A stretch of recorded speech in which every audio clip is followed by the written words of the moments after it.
ಪ್ರಧಾನಮಂತ್ರಿ ನರೇಂದ್ರ ಮೋದಿ ಅವರ 75ನೇ ಹುಟ್ಟುಹಬ್ಬದ ಪ್ರಯುಕ್ತ ಹಣ್ಣು ಹಂಪಲನ್ನು ಹಂಚಿ ಸಸಿ ನೆಡುವ ಕಾರ್ಯಕ್ರಮವನ್ನು ರಾಮದುರ್ಗ ತಾಲೂಕು ಆಸ್ಪತ್ರೆಯಲ್ಲಿ ಹಮ್ಮಿಕೊಳ್ಳಲಾಯಿತು.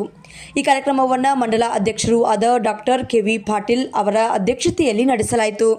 ನವೀನ್ ನಿಜಗುಳಿ ತಾಲೂಕು ಆಸ್ಪತ್ರೆ ವೈದ್ಯಾಧಿಕಾರಿಗಳು, ಸೌಮ್ಯ ಮೆಳ್ಳಿಕೇರಿ ತಾಲೂಕು ವೈದ್ಯಾಧಿಕಾರಿಗಳು, ಸಿ.ಎಸ್. ಹಿರೇಮಠ್, ಸುಮಿತ್ರಾ ಹಣಮನೇರಿ, ಬಸವರಾಜ್ ಮಾದನವರ್ ಹಾಗೂ ಎಲ್ಲ ಬಿಜೆಪಿ ಕಾರ್ಯಕರ್ತರು ಹಾಗೂ ಮುಖಂಡರು ಈ ಸಂದರ್ಭದಲ್ಲಿ ಉಪಸ್ಥಿತರಿದ್ದರು. ವರದಿಗಾರರು Sumitra Hanamaneri, Indian public TV Kannada, Vijayapura. ಪ್ರಧಾನಮಂತ್ರಿಗಳಾದಂಥ ನರೇಂದ್ರ ಮೋದಿ ಅವರು ಅದಕ್ಕಾಗಿ ಇವತ್ತು ವಿಶೇಷವಾಗಿ ಇವತ್ತು ನಮ್ಮ ಸರ್ಕಾರಿ ಆಸ್ಪತ್ರೆಯಲ್ಲಿ ಅವರ ಒಂದು ಹುಟ್ಟುಹಬ್ಬದ ಆಚರಣೆಯನ್ನು ಮಾಡ್ತಾ ಇದ್ದೀವಿ.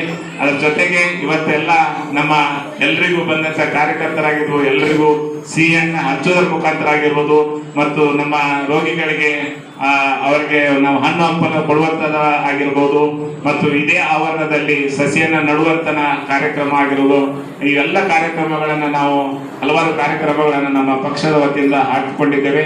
ದಯವಿಟ್ಟು ಈ ಒಂದು ಕಾರ್ಯಕ್ರಮದಲ್ಲಿ ತಾವೆಲ್ಲರೂ ಕೂಡ ಇಷ್ಟು ಉತ್ಸುಕರಾಗಿ ಈ ಒಂದು ಕಾರ್ಯಕ್ರಮದಲ್ಲಿ ಭಾಗವಹಿಸಿದ್ದೀರಿ. ಅದಕ್ಕಾಗಿ ತಮಗೆಲ್ಲರಿಗೂ ಒಂದು ವಂದನೆ, ಅಭಿನಂದನೆಗಳನ್ನ ಸಲ್ಲಿಸುತ್ತಾ ಈ ಒಂದು ಕಾರ್ಯಕ್ರಮ ನಾವೆಲ್ಲರೂ ಕೂಡ ಯಶಸ್ವಿ ಮಾಡೋಣ.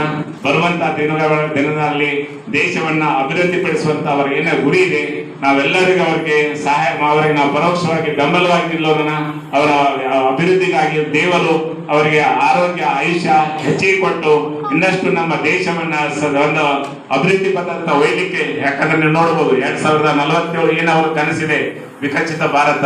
ವಿಕಸಿತ ಭಾರತ ಅಂದ್ರೆ ಇವತ್ತ ಅಭಿವೃದ್ಧಿ ಭಾರತವನ್ನ ಮಾಡಬೇಕಾಗಿದೆ. ಆ ದೃಷ್ಟಿಯಿಂದ ಸಾಕಷ್ಟು ಬದಲಾವಣೆಗಳನ್ನ ಅವರು ತೆಗೆದುಕೊಂಡು ಬರ್ತಾ ಇದ್ದಾರೆ.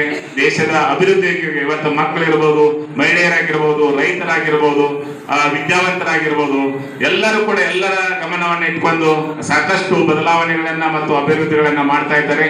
ಆದ ಕಾರಣದಿಂದ ಅವರಿಗೆ ನಾವೆಲ್ಲರೂ ಸೇರಿ ಕೈ ಬಲಪಡಿಸುವ ಜೊತೆಗೆ ಅವರ ಆಯುಷ್ಯ ದೇವರು ಹೆಚ್ಚಿಗೆ ಕೊಡ್ಲಿ, ಈ ದೇಶವನ್ನ ಇನ್ನಷ್ಟು ಮುನ್ನಡೆಸುವಂತ ಕೆಲಸ ಅವರಿಂದ ಆಗ್ಲಿ, ಭಾರತ ದೇಶ ಅಗ್ರಗಣ್ಯ ವಿಶ್ವದಲ್ಲಿ ವಿಶ್ವಗುರು ಆಗ್ಲಿಕ್ಕೆ ತಾವೆಲ್ಲರೂ ಸಹಕಾರ ಕೊಡಬೇಕು. ಅವ್ರ ಜೊತೆಗೆ ನಾವೆಲ್ಲರೂ ಬೆನ್ನಿಂದ ನಿಲ್ಲೋಣ ಅಂತ ತಿಳ್ಕೊಂಡಂತ ಈ ಸಂದರ್ಭದಲ್ಲಿ ಆಸೆಯನ್ನು ವ್ಯಕ್ತಪಡಿಸುತ್ತಾ ಮತ್ತೊಮ್ಮೆ 75ನೇ ವರ್ಷದ ಅವರ ಹುಟ್ಟುಹಬ್ಬವನ್ನ ಶುಭಾಶಯಗಳನ್ನು ಕೋರುತ್ತಾ ತಮ್ಮೆಲ್ಲರಿಗೂ ವಂದನೆಗಳನ್ನು ಸಲ್ಲಿಸುತ್ತಾ ನನ್ನ ಮಾತನ್ನು ಮುಗಿಸ್ತೇನೆ. ಎಲ್ಲರಿಗೂ ನಮಸ್ಕಾರ.